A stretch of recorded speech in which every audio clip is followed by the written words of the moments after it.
Hi guys, आज मैं आपके लिए एक नई ड्रामा सीरीज लेकर आई हूँ। आई होप आपको ये बहुत ही ज़्यादा पसंद आएगी।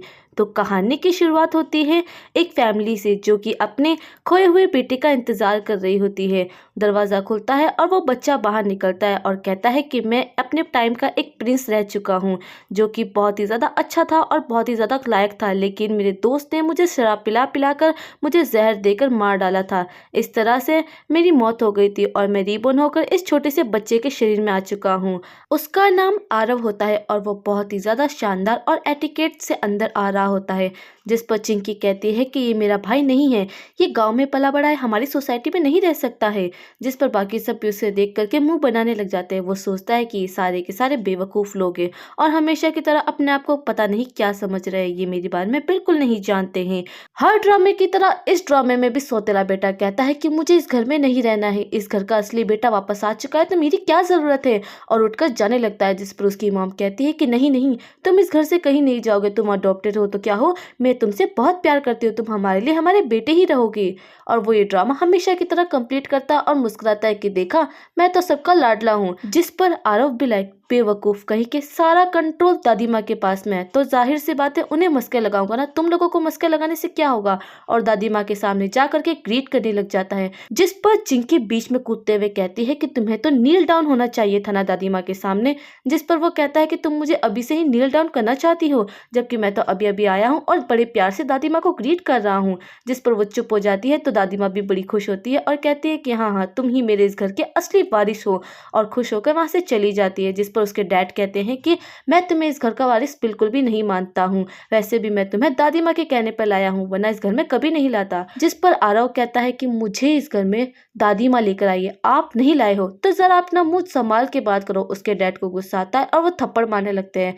जिस पर आरव उसका हाथ पकड़ लेता है और जोर से पुश कर देता है। जिस पर वो सोचता है कि इतनी पावर और एक 6 साल के बच्चे में ऐसा हो ही नहीं सकता है। उसकी मॉम गुस्से में कहती है कि तुम मेरे बेटे बिल्कुल भी नहीं हो, मेरा प्यार पाने के बारे में सोचना भी मत, मेरा बेटा सिर्फ जॉली है, इसके अलावा और कोई नहीं है। ये कहकर वो वहाँ से चली जाती है। अब इसके बाद में वो अपने रूम की तरफ जाता है तो उसे स्टोर रूम दे दिया जाता है। वो कहता है कि ये रूम तो बहुत ही ज़्यादा गंदा है। जिस पर मेड कहती है कि शुक्र मनाओ, तुम्हें इतना बड़ा रूम तो मिला है ना, अब सफाई वफाई तो कुछ करने की ज़रूरत है नहीं, चुपचाप इसी में ही रह लो। जिस पर वो गुस्से में कहता है कि चुपचाप ये रूम साफ करो, मैंने ये बात कह दी है, वरना मैं दादी से जाके कह दूंगा और तुम्हें इस घर से बाहर निकाल दूंगा। जिस पर वो डर जाती है और कहती है कि ठीक है, मैं साफ कर देती हूँ। अब इसके बाद में जब वो रूम साफ कर देती है तो वो कहता है कि जल्दी से कैलीग्राफी के सामान लेकर आओ। वो कैलीग्राफी के सामान लेकर आती है और वो बैठ करके कैलीग्राफी करने लग जाता है। अब वो बैठ करके एक अच्छी सी कैलीग्राफी लिखने लग जाता है। जब वो कैलीग्राफी लिख लेता है तो उसके बाद में बैठ करके अपनी पावर्स बढ़ाने लग जाता है और कहता है कि ये बच्चे का शरीर बहुत ही ज़्यादा छोटा और नाजुक है, इसलिए मेरी पूरी पावर अभी नहीं आ पाई है, पर वक्त के साथ साथ मैं अपनी पूरी पावर बढ़ा लूंगा। जब वो अपनी पावर बढ़ा रहा होता है तब वहाँ पर मेड आ जाती है और आकर कहती है कि सर, आपको खाने पर बुलाया है। वो कहता है कि ठीक है और बाहर चला जाता है। मेड पीछे से देखती है कि उसने बहुत ज़्यादा अच्छी कैलीग्राफी लिखी है तो वो देखकर उठा लेती है। जब वो खाने की टेबल पर आता है तो चिंकी और मिंकी उठ के जाने लग जाती है कि हमें खाना नहीं खाना है, हमारा पेट भर चुका है। जिस पर आरव कहता है कि तुम ऐसे ही कैसे उठ के जा सकती हो, अपने बड़ों को ग्रीट तक नहीं किया है, ना ही मुझसे प्यार से बात की है, तुम्हारे ये मैनर्स है। जिस पर वो दोनों गुस्सा करते हैं कि हम तुमसे बड़े हैं। जिस पर वो कहता है कि अगर बड़े हो तो बड़े वाले मैनर्स क्यों नहीं दिखाते हो, क्या इतने बड़े मैंशन में इतने बड़े खानदान में जी करके भी तुम्हारे पास मैनर्स नहीं है। जिस पर दादी भी उसकी बात से इत्तेफाक रखती है और कहती है कि ये बिल्कुल ठीक कह रहा है, तुम दोनों को मैनर्स रखने चाहिए, और दोनों को नीचे बैठा देती है और अपने पास में अपने पोते को बुलाती है। वो आता है और आकर अपनी दादी को ग्रीट करने लग जाता है, जिससे अपनी दादी की तवज्जो हासिल कर सके, और वो इस बात में कामयाब भी रहता है। अब इसके बाद में वो लोग बैठ जाते हैं और खाना खा रहे होते हैं। मेड आती है कैलीग्राफी लेकर और उससे दादी को दिखाती है कि कैलीग्राफी लिखी गई है। जिस पर दादी कहती है कि मैंने तो कोई कैलीग्राफी नहीं लिखी है। वो कहती है कि ये कैलीग्राफी आपने नहीं बल्कि आपके नए पोते ने लिखी है। वो कहती है कि क्या वाकई में इतनी अच्छी है। जिस पर उसके डैड यकीन नहीं करते हैं। उसकी मॉम तो वो कैलीग्राफी उठाकर फाड़ी देती है और कहती कहती है कि इसने ज़रूर कोई बकवासी लिखी होगी, इस पे ध्यान मत दो। जिस पर उसकी दादी को बहुत ही ज़्यादा गुस्सा आता है और वो अपनी बहू को थप्पड़ लगा देती है। बाकी सब देखकर हैरान रह जाते हैं कि आपने क्या किया है। जिस पर दादी अपने बेटे से कहती है कि तुम एक नंबर के बेवकूफ़ हो, इतनी अच्छी कलाकृति समझ नहीं पा रहे हो।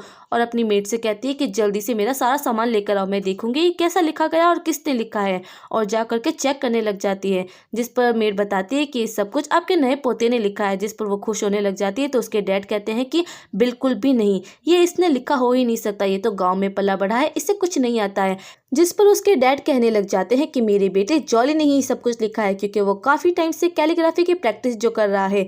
जिस पर दादी पूछती है कि जॉली क्या वाकई में ये सब कुछ तुमने ही लिखा है। वो कहता है कि हाँ दादी, ये मैंने ही लिखा है। आरव झूठ बोल रहा है, उसने कुछ भी नहीं लिखा है। उसके डैड गुस्सा करते हुए आरव को कहते हैं कि तुम कितने ज़्यादा बुरे हो, अपने भाई का काम चुराते हुए तुम्हें शर्म नहीं आती है। जिस पर आरव भी कहाँ पर कम पड़ता है। वो कहता है कि अच्छा, अगर ऐसी ही बात है तो ठीक है, हम लोग कॉम्पिटिशन करके देख लेते हैं। जिसकी कैलीग्राफी सबसे अच्छी होगी वो जीत जाएगा और जिसकी बेकार होगी वो हार जाएगा, जाहिर सी बात है। जिस पर दादी को यह आइडिया पसंद आता है और दोनों को कैलीग्राफी करवाने बिठा देते हैं। जब वो लोग कैलीग्राफी करने लगते हैं तो सभी को लगता है कि जॉली ही जीतेगा और सब उसकी तारीफें करने लग जाते हैं। अब तो दोनों की ही कैलीग्राफी खत्म हो जाती है और दोनों ही साथ में आके सबके सामने खड़े हो जाते हैं और अपनी अपनी कैलीग्राफी दिखाते हैं। जिस पर दादी देखती है और देखते ही समझ जाती है कि कैलीग्राफी किसकी सबसे बेस्ट है। ऑफ कोर्स जाहिर सी बात है, आरव ही जीतता है, क्योंकि उसकी कैलीग्राफी बहुत ही ज्यादा अच्छी लिखी हुई होती है, जबकि जॉली की कैलीग्राफी बहुत ही बेकार लिखी हुई होती है। उसकी दादी जब ये पढ़ती है तो वो कहती है कि आरव ने बिल्कुल ठीक लिखा है और जॉली जरा तुम अपने आप को देखो तो ये क्या बकवास लिखा है, तुम्हारी कैलीग्राफी बिल्कुल ही बेकार है, तुम इसकी प्रैक्टिस करते हो और ऐसा लिखते हो। जिस पर उसके डैड कहते हैं कि ऐसा हो ही नहीं सकता है, मेरा बेटा बहुत अच्छा लिखता है। वो तारीफें करता है पर उसकी मॉम कहती है कि तुम बकवास बंद करो। दादी अपने पोते जॉली पे गुस्सा करते हुए कहती है कि तुम्हें शर्म नहीं आती है, तुमने झूठ बोला है दूसरों का काम अपने नाम के बताते हुए। जिस पर वो कहता है कि आई एम सॉरी दादी, मुझे लगा ऐसा कहूँगा तो आप मुझसे खुश हो जाएगी। जिस पर वो नाराज होकर के वहाँ से चली जाती है और आरव को अपने साथ लेकर आती है और एंसेस्टर हॉल में लाकर कहती है कि ये सब कुछ तुम्हारे पूर्वज है, तुम्हें इनके आगे झुकना होगा और अपने आप को इस फैमिली का हिस्सा बनाना होगा। जिस पर वो राजी हो जाता है। जब वो झुकता है तो बहुत ही ज्यादा भूकंप आने लग जाता है और सभी लोग गिरने पड़ने लग जाते हैं। जिस पर वो कहते हैं कि देखा ये मनहूस है, इसके आने की वजह से सब सामान गिर रहा है। जिस पर वो जैसे ही उठता है तो सब सामान फिर से रुक जाता है। दादी कहती है कि फिर से झुको, तुम्हारा दूसरा राउंड है। जब वो दूसरी बार भी झुकता है तो फिर से भूकंप आने लग जाता है। जॉली बाहर जाकर देखता है तो बिल्कुल ठीक होता है बाहर का मौसम।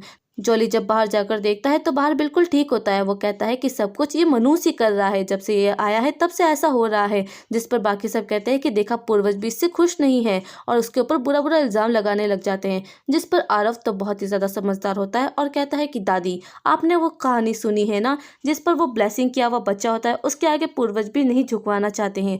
जिस पर वो कहता है कि दादी बस मैं इतना ही कहना चाहूँगा। उसके डैड तो गुस्सा करते हुए कहते हैं कि तुम अपने आप को ब्लेसिंग बच्चा कैसे कह सकते हो। दादी चुप करवा देती है उसे कि तुम चुप करो।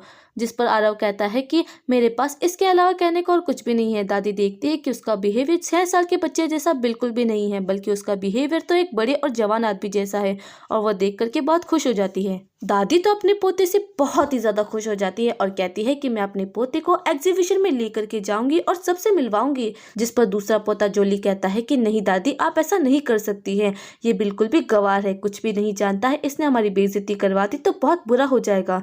जिस पर बाकी सब भी उसकी बात कहने लग जाते हैं कि हाँ हाँ ये बिल्कुल ठीक कह रहा है। जिस पर दादी कहती है कि चुप करो, बकवास बंद करो, हम इसे यहाँ पे नहीं छोड़ सकते हैं। बाकी सब कहते हैं कि इसे यहीं पे छोड़ना ठीक रहेगा वरना लोग बातें बनाएंगे। अब आरव तो आरव है, वो कहता है कि अगर आप लोगों ने मुझे यहाँ पर छोड़ दिया तो बाकी सब सोचेंगे कि आप लोग मेरी इज्जत बिल्कुल भी नहीं करते हैं और हमारे बीच में बिल्कुल भी नहीं बनती है। ये जानकर तो लोग और भी ज़्यादा बातें बनाएंगे। जिसे सुनने के बाद दादी कहती है कि फाइनल डिसीजन हो चुका है, मेरा प्यारा आरव मेरे साथ चलेगा। जिस पर यह सुनने के बाद तो सबको मिर्ची लगने लग जाती है और वो वहाँ से चले जाते हैं। अब सभी लोग कहते हैं कि हम इसे कल पार्टी में नहीं रहने दे सकते हैं। चिंकी और मिंकी प्लान बनाती है कि क्यों ना हम कल पार्टी में आरव को बेइज्जत करें और जॉली को सबके सामने अच्छा बना दे। ये सुनकर सब लोग अच्छे से खुश होने लग जाते हैं। अब हमें अगले दिन का सीन बताया जाता है, जहाँ पर आरव बहुत ही ज़्यादा अच्छे से तैयार होकर आता है। उसकी दादी उसे देखकर कहती है कि मेरा प्यारा पोता कितना प्यारा लग रहा है, जिस पर चिंकी मिंकी कहती है कि गवार गवार ही लग रहा है, जॉली अच्छा लग रहा है। दादी कहती है कि अपना मुंह बंद रखो, मेरे प्यारे आरव बड़ा चमक रहा है आज तो, और उसे लेकर अंदर जाती है। जब वो अंदर जाती है तो 2 क्लाइंट उससे कहने लग जाते हैं कि अरे देखो तो, ये अपने गाँव के गवार बेटे को भी उठा करके लेके आ गए हैं, अब इनके पास में कोई स्टैंडर्ड बचा ही नहीं है क्या। वो लोग उसका मजाक उड़ाने लग जाते हैं, जिस पर उसके डैड कहते हैं कि देखा, इसे साथ में लेकर आए तो बड़ी बेइज्जती करवा रहे हैं, और अपने बेटे को बहुत कुछ सुना रहे होते हैं। वो दोनों कलीग भी उसका फिर से मजाक बनाते रहते हैं। आरव उनके पास जाता है और जाकर कहता है कि तुम लोगों को शर्म नहीं आती है, इतने बड़े होकर एक छोटे से बच्चे का मजाक बना रहे हो। जिस पर उसके डैड आकर आरव को ही डांटने लग जाते हैं कि तुम इस तरह से बड़ों से कैसे बात कर सकते हो, और उसे डांट मारने लग जाते हैं। तो उसकी दादी उसे छुड़ाती है और कहती है कि चुप करो, हम इन लोगों से आज के बाद में कोई भी कॉर्पोरेशन नहीं करेंगे, सारे की सारी डील कैंसिल कर देंगे। जिस पर ये सुनकर तो वो लोग डर जाते हैं और माफिया मांगने लग जाते हैं कि प्लीज प्लीज हमारे साथ में कॉर्पोरेशन कैंसिल मत करो मत करो मत करो। जिस पर उसके डैड को भी कहते हैं कि कहो ना इनसे, कहो ना इससे, पर वो कहती है कि बिल्कुल भी नहीं, अब तो ये कैंसिल हो चुकी है। पर वो लोग है कि भीख मांगते ही रहते हैं कि प्लीज प्लीज प्लीज मान जाइए ना। जिस पर दादी कहती है कि फिलहाल अपना मुंह लेके यहाँ से चला जाओ, आगे जाके सोचूंगी। दादी अपने बेटे को कुछ अच्छे क्लाइंट से मिलवाने लेकर के चली जाती है और अपने पोते को कहती है कि यहीं पर वेट करो। बाकी तीनों भी आते हैं और उसके पास आकर उसे उकसाने लग जाते हैं और उसे बहुत ही ज्यादा बुरा भला कहते हैं। जॉली जल्दी से एक प्लेट उठाता है और वो सारा खाना उठाकर अपने ऊपर गिरा लेता है। दोनों बहनें भी ड्रामा करते हुए कहती है कि तुमने ये क्या किया है, मेरे भाई पे खाना गिरा दिया है, वगैरह वगैरह। आरव तब जॉली को एक थप्पड़ लगा देता है और उसे जमीन पर गिरा देता है। जिस पर उसकी दोनों बहनें कहती है कि तुमने क्या किया है। चिंकी कहती है कि मैं तुम्हें नहीं छोड़ूंगी, तुमने मेरे भाई को थप्पड़ कैसे मारा है। जिस पर वो उसे भी थप्पड़ मार देता है और जमीन पर गिरा देता है। मिंकी आकर कहती है कि तुमने इसे थप्पड़ कैसे मारा है। जिस पर वो उसे भी थप्पड़ मार देता है। बाकी सब कहते हैं कि सब कुछ क्या हो रहा है। उसके मॉम डैड उसके पास आकर कहते हैं कि तुम कितने ज्यादा बदतमीज बच्चे हो, अपने बड़े भाई बहनों को कोई इस तरह से मारता है क्या। सबके सब उस पर ही इल्जाम लगाने लग जाते हैं। जिस पर जॉली कहता है कि मॉम डैड इसको मत डांटिए, सारी की सारी गलती मेरी है, इसे नील डाउन करके सजा मत दीजिए। और मन में सोचता है कि अब तो तुम्हें सजा मिलेगी। पर आरव भी कम नहीं होता है। वो कहता है कि तुम सब लोग बड़े हो और मुझे सब लोग मिलके बुली कर रहे थे, सबके सब मिलके गैंग बना के मुझे परेशान कर रहे थे। तुम्हें नहीं लगता ये ज्यादा एम्बेरसमेंट है, और तुम सब लोग मुझसे उम्र में कितने बड़े हो और मैं कितना छोटा हूँ। जिस पर बाकी सब ये सुनते हैं और कहते हैं कि हाँ, सारी की सारी गलती इन तीनों की है, और सबके सब आरव का ही साइड लेने लग जाते हैं। उसके डैड गुस्सा करते हैं तो सब कहते हैं कि इसके डैड कितने बुरे हैं, अपने छोटे बेटे पे इस तरह से गुस्सा कर रहे हैं। ये सुनकर तो वो भी कुछ कह नहीं पाते हैं। अब इसके बाद में एग्जीबिशन स्टार्ट हो जाती है, सभी लोग सामान लेकर के आने लग जाते हैं। इसके बाद में एक इम्पॉर्टेंट गेस्ट की एंट्री होती है, जिसका नाम होता है मिस तारा। वो इस एग्जीबिशन की होस्ट होती है और सभी के सामने अपने एंटिक्स लेकर आती है। वो बहुत ही ज़्यादा खूबसूरत होती है, जिसे देखकर आरव सोचता है कि पिछली ज़िंदगी में ये मेरी बीवी हुआ करती थी, और अपने पास्ट लाइफ को याद करने लग जाता है कि वो किस तरह से वेडिंग नाइट में उससे मिला था। अब इसके बाद में वो बताती है कि सारे के सारे एंटिक आइटम है, और सारे एंटिक आइटम दिखाने लग जाती है। सभी लोग कहते हैं ये तो बहुत ही ज्यादा एंटीक आइटम है।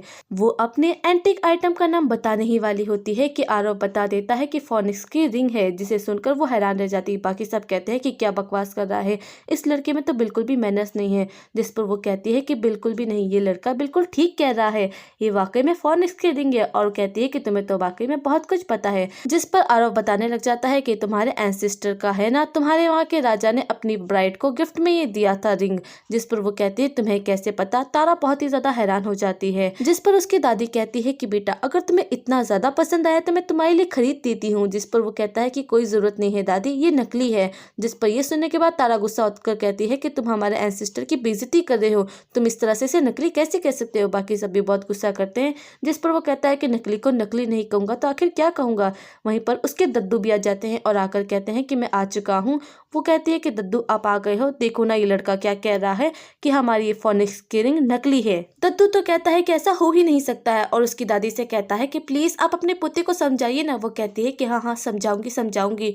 जिस पर आरव कहता है कि नहीं ये नकली है। जिस पर वो बूढ़ा दद्दू कहता है कि नहीं, मैं अपनी आंखों से देख के बता सकता हूँ ये असली है, तो फिर किसी मशीन की क्या जरूरत है। अब मशीन को भी लाया जाता है, जिस पर वो मशीन कहती है कि ये बिल्कुल ठीक है। जिस पर बाकी सब कहते हैं कि देखा ये लड़का झूठ बोल रहा था, कितना बड़ा झूठा है और ड्रामा क्रिएट करता है। सभी लोग कहते हैं कि नील डाउन होकर माफी मांगो।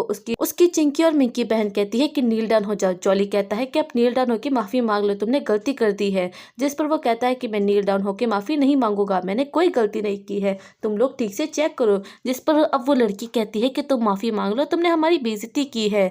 जिस पर वो कहता है कि मैं साबित कर सकता हूँ। वो कहती है कि अच्छा, पर वो बताने लग जाता है कि ये रिंग राजा ने अपनी रानी को दी थी और उसके अंदर बहुत सारी खूबियां बताने लग जाता है। जिस पर वो देख करके हैरान हो जाती है। जिसके बाद में वो उस रिंग के बारे में खूब सारी खूबियां बताने लग जाता है और ये भी बताता है कि उस रिंग के अंदर 3 टाइप के होल है। जिस पर वो देख करके हैरान रह जाती है। जब वो ध्यान से देखती है तो कहती है कि हाँ, वाकई में इसके अंदर होल है। चिंकी तो कहती है कि मेरा भाई 1 नंबर का झूठा है, इसे बिल्कुल भी नहीं छोड़ेंगे, माफी मांगनी चाहिए इसको तो। जिस पर वो लड़की तारा कहती है कि नहीं नहीं, अब इसे माफी मांगने की जरूरत नहीं है, ये लड़का बिल्कुल ठीक कह रहा है, ये वाकई में रिंग नकली है, असली रिंग आज तक कहाँ गई किसी को नहीं पता है, ये तो कॉपी बनाई गई है। जिस पर वो सब ये देखकर हैरान हो जाते हैं और कहते हैं कि क्या कॉपी बनाई गई है। वो कहता है कि तुम्हें ये सब कुछ कैसे पता है। उसका दादा भी कहता है कि तो खुश होकर कहता है कि अरे वाह दादी, तुम्हारा पोता कितना होशियार है, इतना होशियार पोता कहाँ से मिला है। जिस पर दादी कहती है कि क्या जो मेरे पोते ने कहा है वो सब कुछ सच है। जिस पर वो कहती है कि हाँ हाँ बिल्कुल सच है। तो दादी बहुत खुश होने लग जाती है। अगर आपको मेरी वीडियो अच्छी लगी हो तो लाइक एंड सब्सक्राइब करना मत भूलना। तब तक के लिए थियामू।